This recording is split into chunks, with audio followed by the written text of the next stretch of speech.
ये जितनी भी सृष्टि आप देख रहे हो ये परमात्मा के द्वारा प्रदत्त है और वही परमात्मा हम सबके सर्वस्व है कि जब ये जीव अपने कर्म के अनुसार माँ के गर्भ में आता है तो इसे अपने हजारों जन्मों का ज्ञान होता है गर्भ में।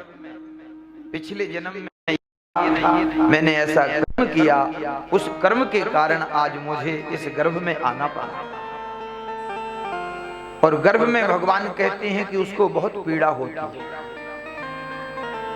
9 महीने एक छोटी सी जगह में झिल्ली में लपटा हुआ उल्टा लटका रहता है, पैर ऊपर होते हैं और मुख सर उसका नीचे होता है।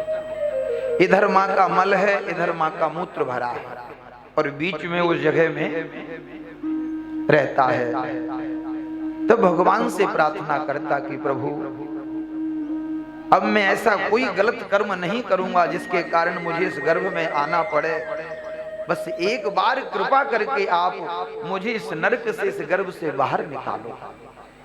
ऐसी भगवान से हम सबने प्रार्थना की है, तभी तो जन्म हुआ।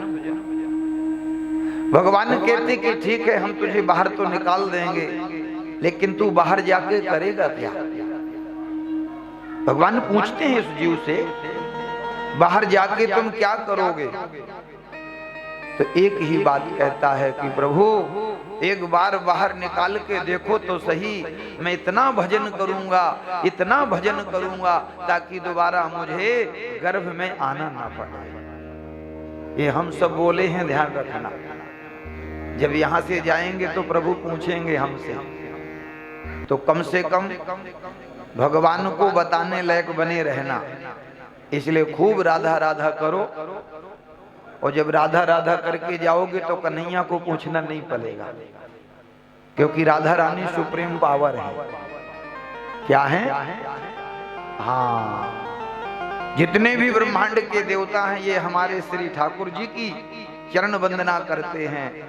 और वही ठाकुर जी वृंदावन में, निधि वन में, कुंज वन में जाके श्री राधा रानी के चरण दबाते हैं। तो जो भगवानों की भगवान हैं वो हमारी श्री प्रिया जी हैं, श्री किशोरी जी हैं। और रा और धा, रा कहते ही यमराज कहते उस जीवात्मा का वही खाता फाड़ के फेंक देता है, रा कहने मात्र से।